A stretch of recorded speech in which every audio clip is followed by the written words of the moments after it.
ये तो नहीं पता था कि मेरी क्या रैंक आएगी, बट बस मैं भगवान से प्रे कर रहा था कि मुझे टॉप 70 में रैंक दिलवा दे ताकि मैं IAS बन पाऊँ। मेरे दोस्तों ने मुझे फ़ोन करके बताया कि मेरा हो गया है, और उसके बाद मैं दोस्तों के पास गया और थोड़ा बहुत सेलिब्रेशन हुआ, जो कि कुछ लोगों ने देखा भी है। इस मुकाम पे पहुंचने का श्रेय मेरे पेरेंट्स के साथ साथ मेरे टीचर्स, मेरे स्कूल को डेफिनेटली जाता है। अभी वो अपनी जीवन को एंजॉय करने का सोचें, और जब समय आएगा, जब वो 21 पार कर जाएंगे या जब भी वो प्रिपरेशन स्टार्ट करेंगे, तब डेफिनेटली जो भी चीज़ें रेलिवेंट होंगी उस समय के अनुसार, उस समय के पैटर्न के अनुसार उन पे फोकस करें। सर, UPSC के नतीजे आए, ऑल इंडिया रैंक फर्स्ट लाया, क्या आपकी जी, मैं ये कहना चाहूँगा कि मुझे डेफिनेटली ये तो नहीं पता था कि मेरी क्या रैंक आएगी, बट बस मैं भगवान से प्रे कर रहा था कि मुझे टॉप 70 में रैंक दिलवा दे ताकि मैं IAS बन पाऊँ। कैसे चल रहा है? तो उस समय कैसा माहौल था? आप दोस्त लोग भी थे, आप तैयारी में थे? जी, हमारी इंडोर और आउटडोर क्लास के बीच का समय था वो, तो मैं इंतज़ार कर रहा था क्योंकि ऐसा पता चल रहा था कि शायद रिजल्ट आ सकता है। और फिर इनिशियली तो मेरे दोस्तों ने मुझे फ़ोन करके बताया कि मेरा हो गया है, और उसके बाद मैं दोस्तों के पास गया और थोड़ा बहुत सेलिब्रेशन हुआ, जो कि कुछ लोगों ने देखा भी है। सर, आप इस मुकाम पे हैं, इसका श्रेय किसको देंगे? जो अलग अन्य एस्पिरेंट हैं, उनको क्या संदेश देना चाहेंगे?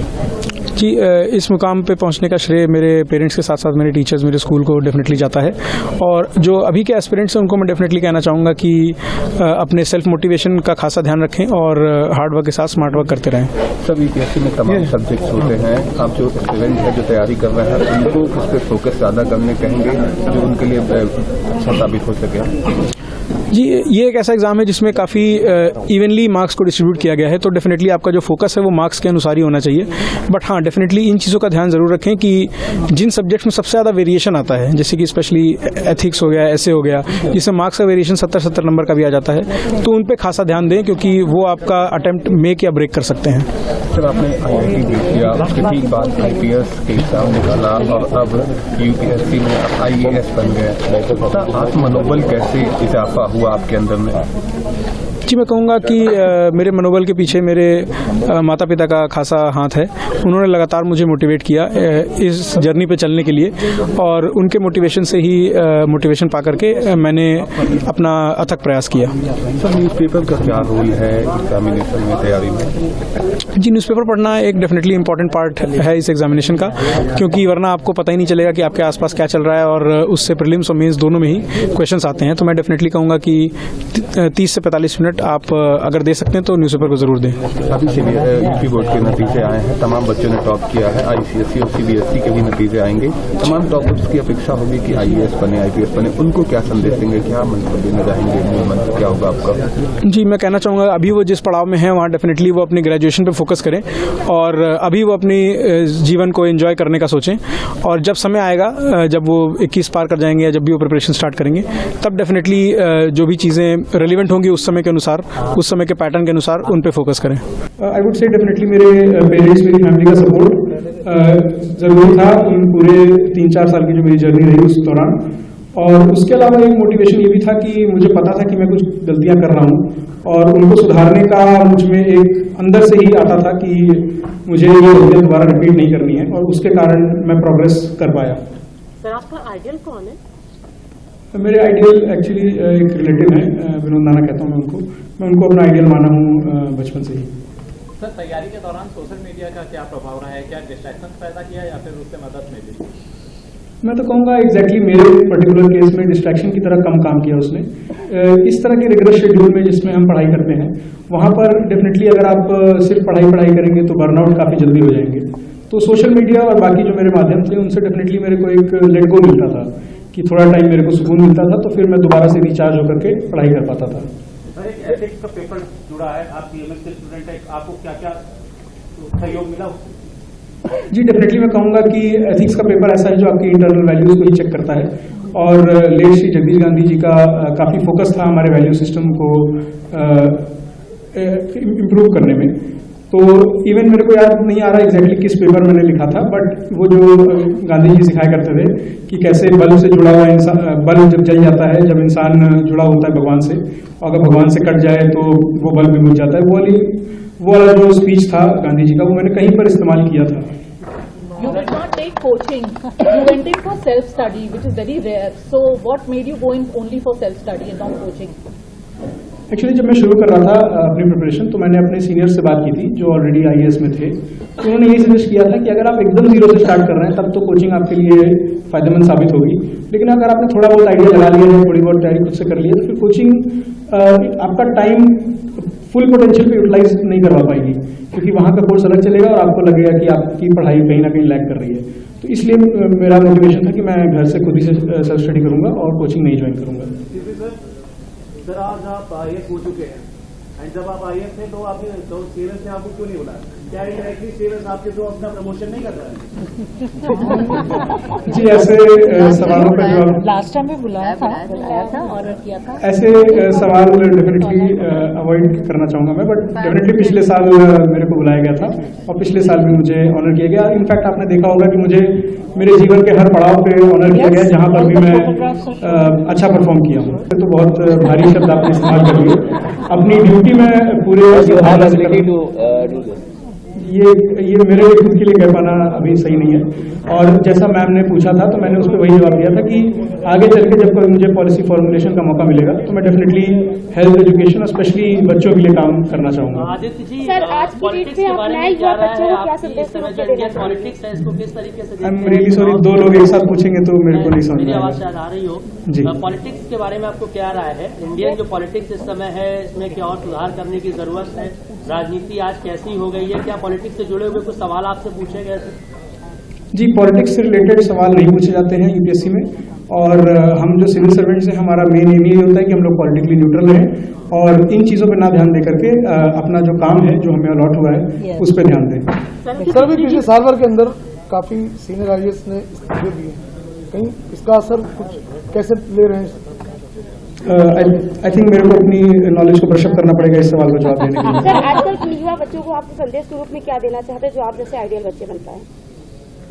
मैं कहूँगा मैं एक आइडियल बच्चा नहीं हूँ, मेरे अपने स्ट्रगल्स रहे हैं, लेकिन हाँ अगर आप यूपीएससी में कुछ हासिल करना चाहते हैं, अच्छी रैंक और सर्विस में आना चाहते हैं तो डेफिनेटली अपने जो गोल्स हैं उनको क्लियर रखिए, और जो मैंने बाकी माध्यम बताए, पहले तो अपना करियर चूज करिए। अगर आप काफ़ी यंग हैं, खासकर अगर स्कूल में हैं, एक बार अगर आपने इसको करियर चूज कर लिया तो डेफिनेटली जैसा मैंने बताया था कि आपका सेल्फ मोटिवेशन, आपका कंसेप्ट क्लैरिटी, ये सारी चीजें मैटर करेंगी विद टाइम। करंट अफेयर्स को लेकर तमाम एस्पिरेंट्स में कंफ्यूजन रहता है sir. I think two last question. एक पहले शुरू हुई थी CMS के माध्यम से ही, तो मैंने अपनी बेसिक स्कूलिंग की है CMS अलीगंज सेक्टरों से 15 साल, आई थिंक 1999 से 2014। उसके बाद मैंने BTech में डुअल डिग्री किया है IIT कानपुर से इलेक्ट्रिकल इंजीनियरिंग में। उसके बाद मैंने गोल्डमैन सैक्स में नौकरी की है, जैसा कि बता रहे थे पापा भी, और उसके बाद मैंने यूपीएससी में 3 अटेम्प्ट दिए हैं, जिसमें तीसरे अटेम्प्ट में मेरा ऑल इंडिया रैंक बना है। इस पूरी जर्नी में ही मैं कहूँगा कि मेरे पेरेंट्स का और मेरे स्कूल का बहुत बड़ा योगदान रहा है, न सिर्फ मेरी पर्सनैलिटी को शेप करने में, बल्कि मुझे उस रास्ते पर ले जाने में भी, जिस रास्ते पे चल के मैं आज यहाँ तक पहुँच पाया हूँ। सर इस वक्त काफी इमोशनल नजर आ रहे हैं आप स्कूल आकर। जी मैम, डेफिनेटली मेमोरीज हैं स्कूल से काफ़ी सारी, और इतना सारा ऑनर पा करके उस स्कूल से जिससे मैंने पढ़ाई की है, डेफिनेटली बहुत अच्छा लग रहा है मुझे। सर मेरा एक सवाल और, पूरी तैयारी के दौरान आपने किन चीजों को सैक्रिफाइस किया, किन चीजों को त्यागा? मैम पहले तो मैं कहूँगा टाइम, डेफिनेटली, क्योंकि ये एग्जाम टाइम बहुत ज़्यादा मांगता है, तो टाइम से रिलेटेड जो भी चीज़ें आप और कर सकते थे वो सैक्रिफाइस करनी पड़ती हैं।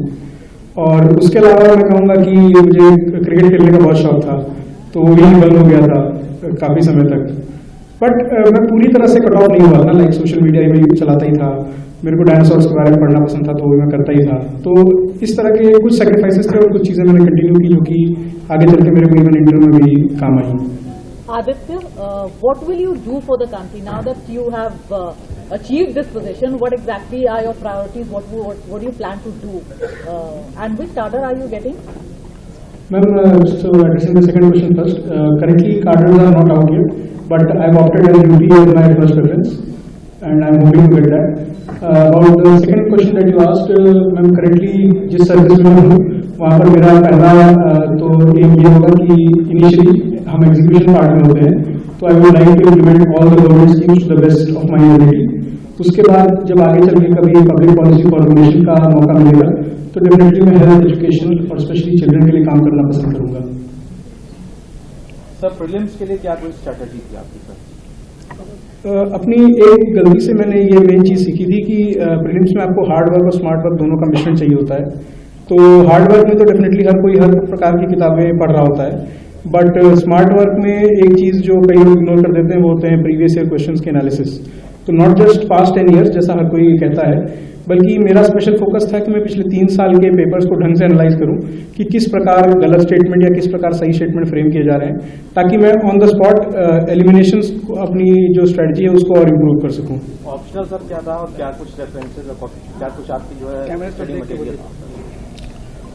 ऑप्शनल मेरा इलेक्ट्रिकल इंजीनियरिंग था और रेफरेंसेस तो बहुत सारे होते हैं क्योंकि 14 सब्जेक्ट से तो 14 किताबें भी थी हमारी, तो वो मैं अलग से डाल पाऊंगा, यहाँ पर बता पाना थोड़ा मुश्किल होगा। सर इंटरव्यू के दौरान परेशान करने वाले सवाल कौन से रहे?